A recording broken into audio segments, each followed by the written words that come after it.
রাত তখন প্রায় 2টো। হাসপাতালের করিডোরও নিস্তব্ধ। শুধু নাইট ডিউটিতে যারা আছে তাদের হাঁটা চলার শব্দ শোনা যাচ্ছে, আর বিভিন্ন কেবিন থেকে মেশিনের শব্দ ভরিয়ে তুলছে রাতের নিস্তব্ধতাকে।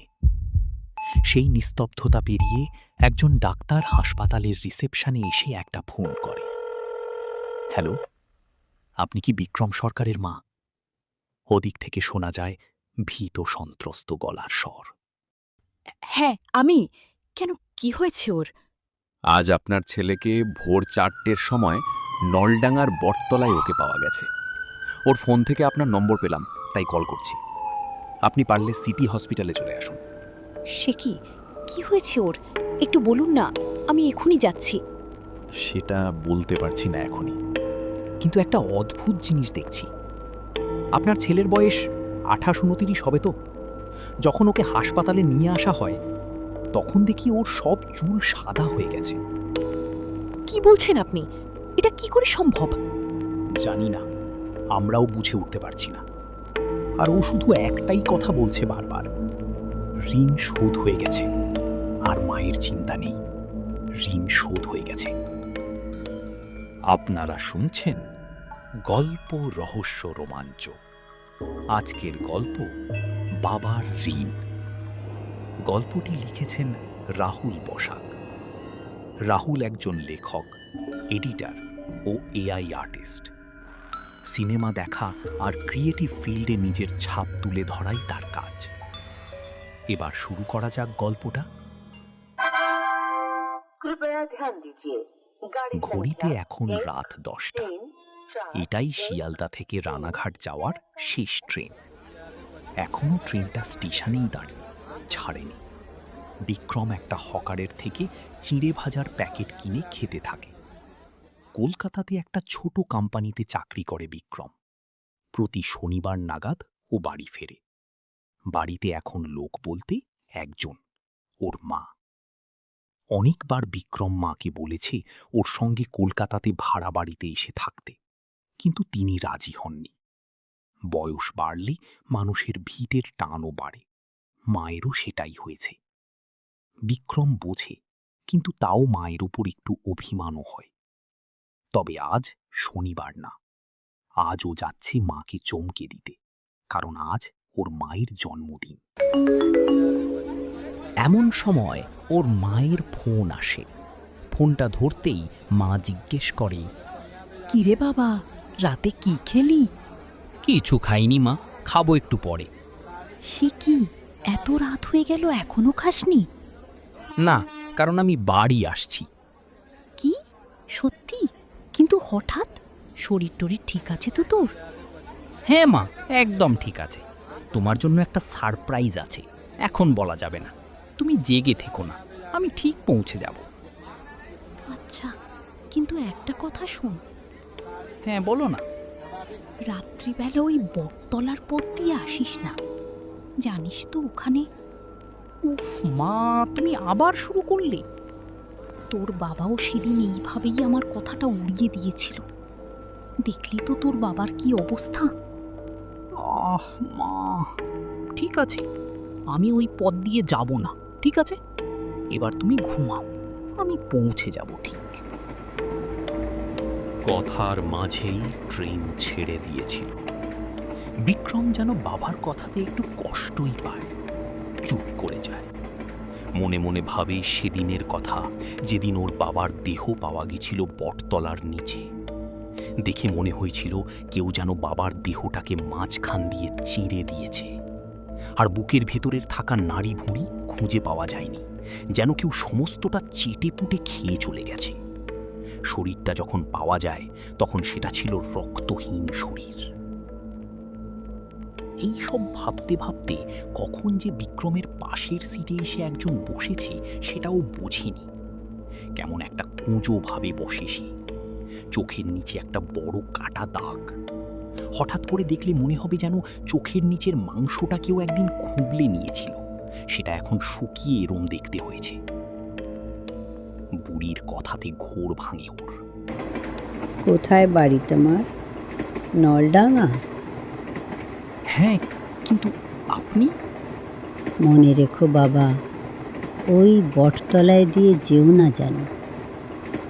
আপনিও? কেন? কি এমন আছে ওখানে?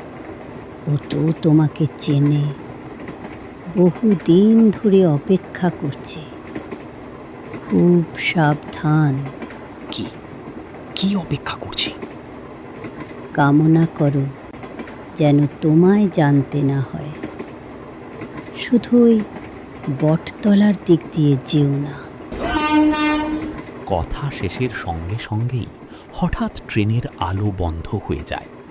লোকাল ট্রেনে যদিও এটা খুব স্বাভাবিক বিষয়, কিন্তু সেই মুহূর্তে বিক্রমের যেন মনে একটা অস্বাভাবিক চাপা উত্তেজনা ভর করতে থাকে। পরক্ষণেই আলো চলে আসে। বিক্রম তাকিয়ে দেখে ওর পাশের সিট খালি। হু হু করে ছুটছে রাতের ট্রেন। কামরায় লোকও 2-3 জন, কিন্তু এর মধ্যে ওই বয়স্ক মহিলা গেল কোথায় বুঝে পায় না বিক্রম। চলন্ত ট্রেন থেকে ঝাঁপ দিল নাকি? পর মুহূর্তেই নিজেকে বলে, না না, সেটা কি করে সম্ভব? এর উত্তর পায় না। রানাঘাটে নেমে পায়ে হেঁটে যখন বিক্রম নলডাঙার সেই বটতলার কাছে এসে পৌঁছায়, তখন রাত প্রায় 3টে। এমনি এতক্ষণ জার্নি করে শরীর ভেঙে আসছিল বিক্রমের, তাই বটতলার শর্টকাটটাই নেয় সে। ওই পথে হাঁটতে হাঁটতে বিক্রমের মাথায় চলতে থাকে ওই বুড়ির কথাটা। কে ছিল ওই বুড়ি, আর কোথায় বা গেল সে? জলজ্যান্ত মানুষটা চলন্ত ট্রেন থেকে উধাও হয়ে গেল। এই সব ভাবতে ভাবতে যখন সে একটু থামল, দেখল সামনেই দাঁড়িয়ে ওই বিশাল বটগাছটা। এতক্ষণ এটা নিয়ে এত কিছু ভেবেছে যে এবার ওর সত্যি গাছটা দেখে একটু গা ছমছম করতে লাগলো। কিন্তু নিজেকে সান্ত্বনা দিয়ে আবার বটতলার কাছে গিয়ে বুঝল ওর পিছনে কেউ যেন একটা আসছে। এই বটতলার রাস্তাটা এমন কিছু লম্বা না, তবুও রাস্তাটা যেন অনেক বড় মনে হতে শুরু করলো বিক্রমের। এদিকে পেছনে শব্দটাও যেন আরও ওর কাছে আসতে শুরু করেছে। বিক্রম মুহূর্তে নিজের মনের ভেতরের ভয় জয় করে পেছনের দিকে তাকানোর সিদ্ধান্ত নেয়, কিন্তু তাকিয়েই চমকে ওঠে। দেখে ওর পেছনে দাঁড়িয়ে ট্রেনের সেই বুড়ি মহিলা ওর পেছনে দাঁড়িয়ে। তবে এখন যেন ওনাকে একটু অদ্ভুত দেখতে লাগছে। এখন আর বুড়ি কুঁজো হয়ে নেই, সোজা হয়ে দাঁড়িয়ে দেখছে বিক্রমকে। মুখে একটা হাসি, যা দেখে এই মাঝরাতে যে কারুর গায়ে কাঁটা দিতে বাধ্য। একি, তুমি তুমি এখানে কি করছো? নিজেই বললে না যেতে বটতলা দিয়ে, আবার নিজেই এখানে এসেছো। বুড়ি হেসে বলে, হ্যাঁ, কারণ আমি জানতাম তুই আসবি। তোর বাবা ভীতু ছিল, কিন্তু তুই না। তুমি কি করে জানলে আমার বাবাকে? কে তুমি? কথা শেষ করতে না করতেই চোখের পলকে বুড়ি দৌড়ে এসে বিক্রমকে মাটিতে ফেলে ওর বুকের ওপর চেপে বসে আর গলা দিয়ে অদ্ভুত একটা শব্দ করতে থাকে। বিক্রম দেখে বুড়ির চোখ দুটো এখন টকটকে লাল, মুখের হাসিটা বেড়ে যেন কান অবধি ছুঁয়ে ফেলেছে। মুখের ভেতর থেকে লম্বা দাঁত স্পষ্ট, আর সেখান দিয়ে লালা ঝরে পড়ছে বিক্রমের মুখের উপর। বিক্রম প্রাণপণে সর্বশক্তি দিয়ে বুড়িকে সরানোর চেষ্টা করে, কিন্তু পারে না, যেন বুড়ির গায়ে বিশ্বের সব শক্তি ভর করেছে। আর বলছে, তোর বাবা আমার কাছে মানত করে তোকে পেয়েছিল, কিন্তু তারপর আমার প্রসাদ না দিয়েই পালিয়ে আসে এই গ্রামে। ভেবেছিল বুড়ি খুঁজে পাবে না, কিন্তু ও জানতো না যে আমি যে সে বুড়ি না, আমি হলাম সাক্ষাৎ শয়তান। আর আমার প্রসাদ তোর রক্ত। চমকে ওঠে বিক্রম। এসব কি বলছে কিছুই বুঝতে পারছে না, কিন্তু ও কোনো প্রশ্ন করতে পারে না। ওর গলা দিয়ে যেন কোনো স্বর বেরোয় না। বুড়ি বলতে থাকে, কিন্তু আমি তোকে মারব না, আমাকে অমান্য করার শাস্তি তোর বাবা পেয়ে গেছে। আমি তোর বাবাকে খেয়েছিলাম, কিন্তু তোকে মারব না। তোকে বাবার ঋণ শোধ করতে হবে যে। তুই যত ভুগবি ততই আমি অমর হব। তোর কষ্টতেই মিলবে আমার প্রসাদ।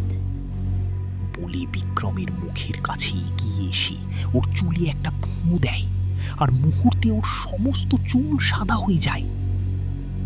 তারপর বলি, এবার তুই এভাবেই বেঁচে থাকবি বুড়ো হয়ে।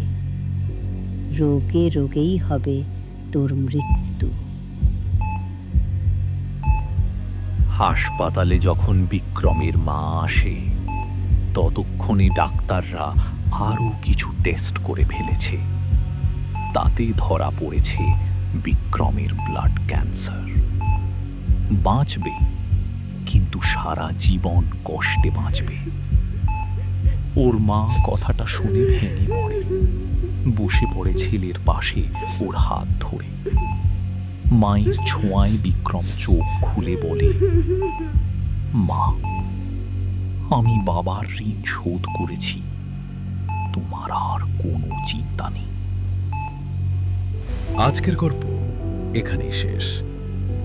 পরের গল্পের জন্য অপেক্ষা করতে হবে পরের সোমবার রাত 12টার পর অবধি। ততক্ষণে সাবস্ক্রাইব করুন এই চ্যানেলটি রাত 12টার পর, যেখানে প্রতি সপ্তাহে পাবেন লোমহর্ষক ভূতের কাহিনী।